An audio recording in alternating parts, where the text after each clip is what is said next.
Matagumpay na idinaos ng atin ito koalisyon ang kanilang civil mission sa Pag-asa Island kung saan nakakasama nila ang mga mangingisda at nakatira ng supply ng gasolina. Live mula sa West Philippine Sea, may unang balita, si Bam Alegre. Bam! Evan, good morning. Naglalayag na nga pabalik ng Maynila ang ating ito coalition matapos nga yung successful na civil mission sa Pag-asa Island. Pero hanggang ngayon, habang kahit pabalik na, ay meron pa rin nakashadowing na isang China Coast Guard vessel sa mga oras na ito. Matapos ang isang araw at kalahating paglalayag mula El Nido, Palawan, nakarating sa Pag-asa Island ang MV Kapitan Felix Oca, lula ng barko, ang civil mission ng ating ito coalition para sa isang sea concert for peace and solidarity. Naging hamon ang masamang panahon pero tuloy ang tugtugan. Teritoryo namin to, ba't kayo nandito? Pagdating sa territorial waters ng Pag-asa Island, sinimulan ng programa sa pagkanta ng ating pambansang awit. Sa dagat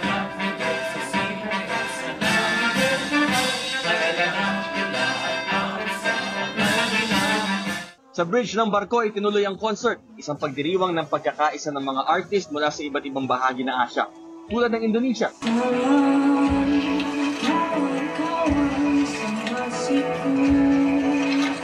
Malaysia, at South Korea.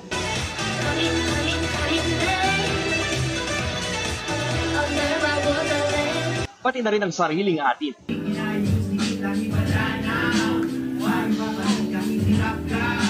Kasabay ng programa, dumating ang mga mangingisda ng Pag-asa Island para makadaupang palad ang atin itong coalition. Binigyan din sila ng supply ng gasolina. Ang mensahe sa China ay klaro. Gusto natin ng kapayapaan sa West Philippine Sea. At yung kapayapaan na yan, hindi lang Pilipino ang may gusto, pero yung mga mamamayan din ng ating mga kapitbahay.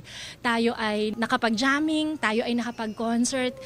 This is again a historic mission because it's the first ever concert at sea for peace na ginanap natin dito sa West Philippine Sea. At ang maganda sa mission na ito, hindi lang mga Filipino artists ang tumugtog at nakikanta, nakijam din yung mga artists dun sa mga karatig bansa natin. Meron tayong artists mula sa Malaysia, Indonesia, South Korea. Nanatili ang pagbantay ng Philippine Coast Guard sa MV Kapitan Felix Oca dahil sa kanilang monitoring. Noong alas 3 ng hapon, meron 3 barko ang China Coast Guard at 22 Chinese Maritime Militia vessel sa palibot ng Pag-asa Island. Sa buong biyahe ng MV Kapitan Felix Oca na natiling nakabuntot ang China Coast Guard. Noong una, 2 ang nakashadow na barko. Pero nang mauna sa West Philippine Sea ang isang escort ng ating ito coalition sa Pag-asa Island, sinundan ito ng isang vessel ng China Coast Guard. Very lucky when naka-approach tayo ng this ano rin ako na-amaze na nakalapit tayo ng ganong kalapit sa ating Pag-asa Island. And very rin ako na kasi like nung first mission namin talaga sila nag-tense o sila ng dangerous maneuvering. So siyempre yung ating safety of the vessel and safety of the group. So nag-abort mission kami nung first mission namin.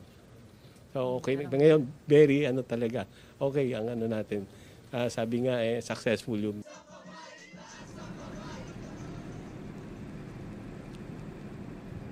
Ivan, China Coast Guard Vessel 21549 ang nasasagap ng radar ng ating private training ship na MV Kapitan Felix Oca. Samantala, yung ating escort mula naman sa Philippine Coast Guard, ang BRP Melchora Aquino. Live mula rito sa West Philippine Sea para sa GMA Integrated News. Ako si Bam Alegre. Balik sa iyo, Ivan. Salamat, Bam! Kapuso, huwag magpapahuli sa latest news and updates. Mag-iuna ka sa balita at mag-subscribe sa YouTube channel ng GMA Integrated News.